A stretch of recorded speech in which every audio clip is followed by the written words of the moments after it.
Hi everyone, it's Sam and I'm back with another video for lawnfawn.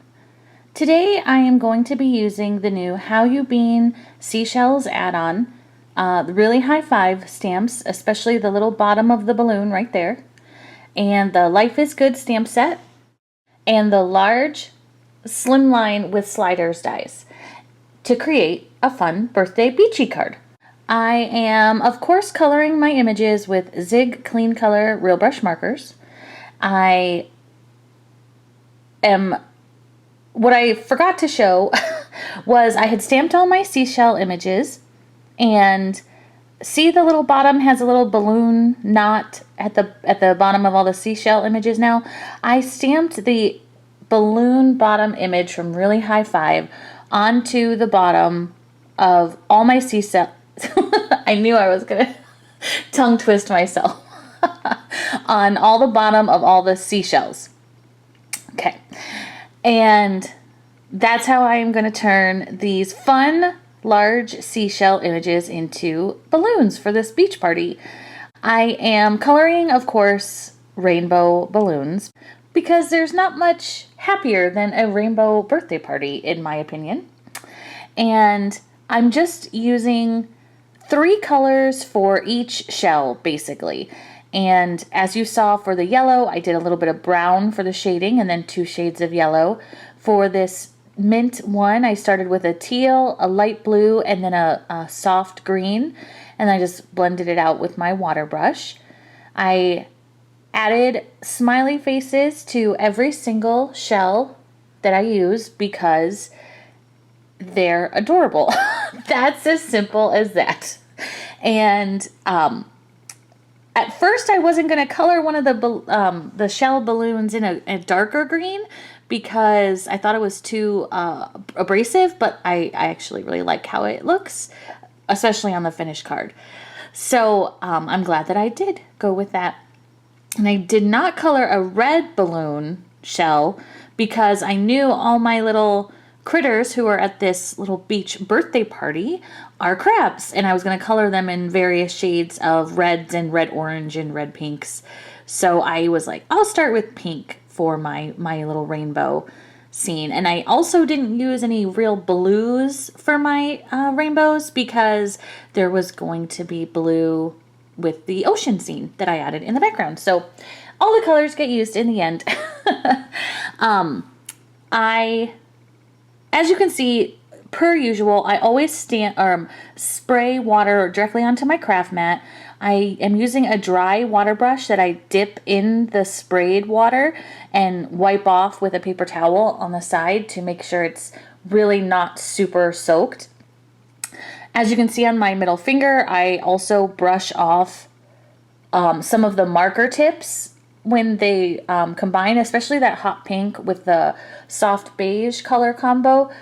The beige picks up a lot of the pink, and I don't want to really contaminate that too much, so I'll brush it off on my finger, and then by the time I'm done coloring, I have a Technicolor Dream finger, basically.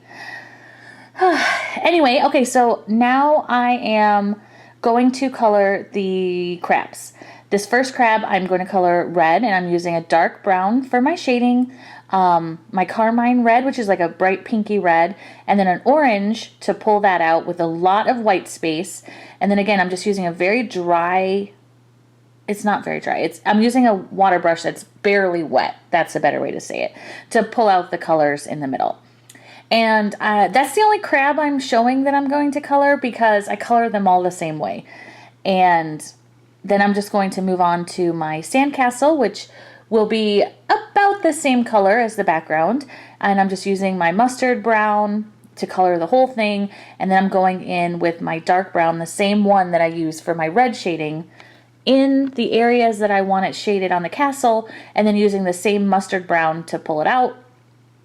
And it just adds a little bit of a little bit of shading to the castle image. I'm also only going to color one of these party hats because they're all the same and they're so tiny. I mean, there's like no blending. I did pink, orange, yellow, green, mint, and green. And then now I'm showing you how they all turned out after I added the details with the white gel pen and colored all the images. And we're ready for the background. I die cut with the large slimline with sliders from 80-pound white cardstock. And I also am using, as you can see, a piece of white cardstock that I had previously used to cut with the stitched hillside borders. And this is just the extra piece that didn't get used, and I'm just using it as a mask to kind of create the water edge of this ocean, if you will. I'm using distress oxides in Vintage Photo, fossilized amber, and a little bit of walnut stain at the bottom. You can see here it's like super splotchy. I do smooth it out a little bit, but I wasn't too worried about it because it's supposed to be a beach. So, I mean, it's not going to be perfectly smooth. Plus, what I always do is I smush the colors on my craft mat and then splatter those same ink colors all over. That's going to cover up a lot of the splotchiness as well, if you're trying to hide it. And then I also add a little bit of white acrylic ink to the splatters as well to add even more of a sandy type texture. And I think, I mean, I've done this a million times. I just really love how that looks for a beach. All my beaches look like this. Then once it was dry, I removed that mask and I'm going to start ink blending the ocean part. I'm using Wilted Violet at the top, Blueprint Sketch, Peacock Feathers, and then at the very bottom, kind of going into the sand, I'm using Salvaged Patina. And you can kind of tell it looks okay. I mean, a lot of the salvaged patina got on the sand, which I don't mind, because what I'm actually going to do is take more white acrylic ink and a very dry, big, bristled brush. And I'm just tapping the white acrylic ink along the edge of my ocean so it looks just like a crashing wave into the seashore. And I think it looks just like a beach scene. Now I'm going to heat emboss my sentiment. It's just going to say, time to celebrate, which obviously is appropriate for the shell balloons. And I'm just using black licorice cardstock and some white embossing powder. And I'm just going to heat set that, and then I am ready to trim it out, and it'll be ready to add to the card. And this is basically what the card is going to look like once I attach everything. I have all those little strings attached to my new balloons, which are the shells, and I'm attaching most of the crabs and shells with the Lawnfawn Jumbo glue pen directly to the background, but some of them will get foam tape for a little bit of dimension as well.